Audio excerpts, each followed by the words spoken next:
E aí, gente, beleza, beleza? Operadores argumentativos, nossa segunda aula.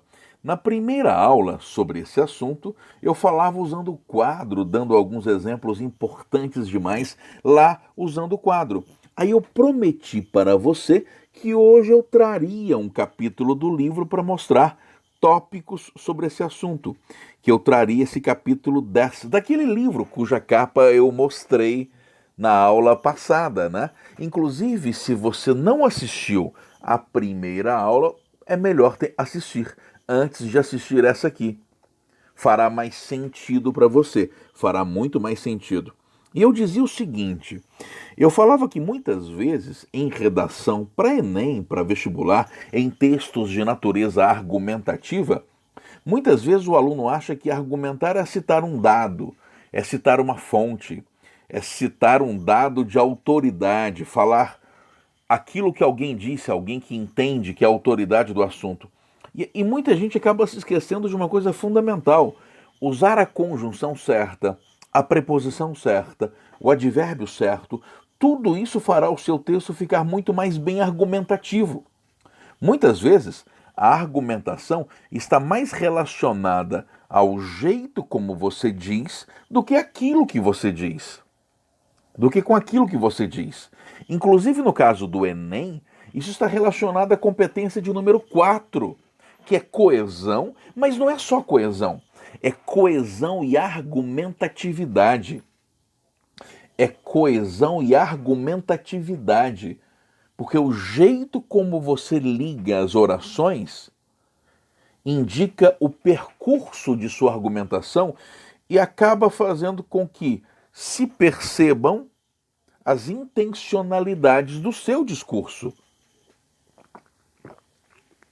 As intencionalidades, a intenção daquilo que você quer dizer. Olha que legal isso aí, ó. Operadores argumentativos, modalizadores e elementos deíticos. Nessa aula eu vou falar só dos operadores, tá? Nas aulas seguintes eu falo de elementos deíticos e modalizadores e elementos deíticos. Agora, olha que interessante.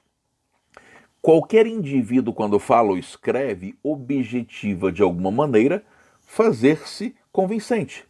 Acontece que alguns gêneros textuais, por sua própria natureza, são de caráter argumentativo e por isso têm como principal objetivo a persuasão do receptor. É o caso da dissertação argumentativa, do editorial, do artigo de opinião, do manifesto, etc. A construção de um texto dessa natureza deve servir-se de um caráter argumentativo próprio, ou seja, além de fatos que comprovem determinado ponto de vista, o autor, para redigir um texto argumentativo, tem à sua disposição mecanismos que a própria língua oferece. É o caso principalmente dos operadores argumentativos. Olha isso aí. Os operadores argumentativos são conjunções, preposições, advérbios e palavras denotativas que mostram no discurso a direção argumentativa, ou seja, esses mecanismos indicam o ponto de vista do autor do texto, a intencionalidade discursiva e, consequentemente, reforçam a argumentação. Para que você entenda o assunto, utilizou-se a classificação feita pela professora Ingidori Vilaça Koch, como nós havíamos dito. Foi professora da Unicamp por mais de 40 anos. Olha só que legal. Aí eu coloquei para você uma lista de operadores argumentativos. Operadores que marcam o argumento mais forte de uma escala. Olha a letra A. Olha o tanto que é importante a palavra escala. Até mesmo, inclusive. Eu dei esse exemplo no quadro, na aula passada. Porque se eu quero convencer você de que ele tem facilidade, eu quero convencer você de que ele tem facilidade para aprender línguas, ele tem facilidade para aprender línguas. Aí eu faço uma escala. Ele sabe inglês, francês e até japonês. Olha o tanto que o até contribuiu para que o texto ficasse mais convincente. Porque se eu colocasse só que ele sabe inglês, francês e japonês, não ficaria tão convincente. O até estabelece uma escala, ou seja, ficou parecendo que saber inglês é difícil. Saber francês é um pouco mais difícil. E saber japonês é mais difícil ainda. É uma escala. Mas eu tinha explicado isso lá na aula anterior. Essa letra B eu tinha explicado também, olha só. Operadores que somam argumentos em direção a uma mesma conclusão. Aí eu havia dito que o E não é muito legal, não. É melhor colocar o não só, mas também, não só como também. Olha só. Ele tem facilidade para aprender línguas. Sabe não só inglês, mas também japonês. Fica muito mais convincente do que falar sabe inglês e japonês. Falar que ele sabe não só isso, mas também aquilo, é muito mais impactante, é muito mais convincente numa dissertação argumentativa, falar que o problema tem que ser resolvido não só pelo governo, mas também pela sociedade civil. Não só pelas instituições públicas, mas também pela sociedade civil. Fica muito melhor do que falar que o problema tem que ser resolvido pelo governo e pela sociedade. Olha a letra C. Operadores que indicam uma conclusão a argumentos que foram apresentados anteriormente. Conclusão. Portanto, por conseguinte, o pois depois do verbo entre vírgulas. Deve-se, pois, em decorrência, consequentemente. Olha só, não são poucas, portanto, as evidências de que a mais popular modalidade esportiva do mundo é terreno fértil para ilícitos que ameaçam sua credibilidade. Olha o portanto como ferramenta de conclusão, como interessante ferramenta de conclusão. Como interessante ferramenta de conclusão. Certo? Importante demais isso aí, né? Importante demais. Ah, e outra coisa que eu tenho que falar para você é que é claro que numa dissertação argumentativa, evidentemente numa dissertação argumentativa, convém colocar essa conjunção de conclusão, essa estrutura de conclusão na conclusão da redação. Mas as redações bem-sucedidas no Enem são aquelas que fazem mais do que isso. São aquelas que colocam alguma estrutura de conclusão no final de cada parágrafo. É porque aí o aluno, o candidato, demonstra ter conhecimento de que cada parágrafo é uma mini dissertação. E se cada parágrafo é uma mini dissertação, convém que cada parágrafo tenha sua própria conclusão. Preste atenção, as redações nota 1000 são aquelas que concluem cada parágrafo. Aí no finalzinho da introdução ele coloca, dessa forma é necessário. Aí no finalzinho do D1 ele coloca, sendo assim. Aí no finalzinho do D2 ele coloca, nesse sentido, ou assim. Para poder concluir cada parágrafo. Isso faz muito sentido. E é por isso que nós aconselhamos que cada parágrafo tenha pelo menos 3 frases. Pelo menos 3, já que cada parágrafo tem começo, meio e fim. Olha essa letra D, que doido, ó, que legal. Operadores que introduzem argumentos alternativos que levam a conclusões diferentes ou opostas. Ou então, quer, seja, etc. Principalmente quando você coloca o ou e coloca uma pergunta. Vamos estudar? Aí você coloca o ou e coloca uma pergunta sobre algo oposto a vamos estudar. Vamos estudar ou você prefere ficar contando apenas com a sorte? Olha que argumento interessante.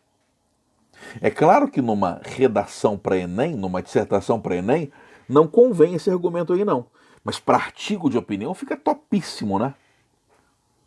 Tá doido. Já pensou um artigo de opinião sobre crise hídrica? Aí você coloca, as autoridades vão buscar soluções para esses problemas, ponto. Ou continuarão contando apenas com as chuvas. Olha que interessante. Mãe é que adora esse argumento, né? Mãe adora esse argumento. Você vai fazer o que eu mandei ou continuará aí deitado no sofá? Pode correr que a chinelada vem voando. Olha a letra E.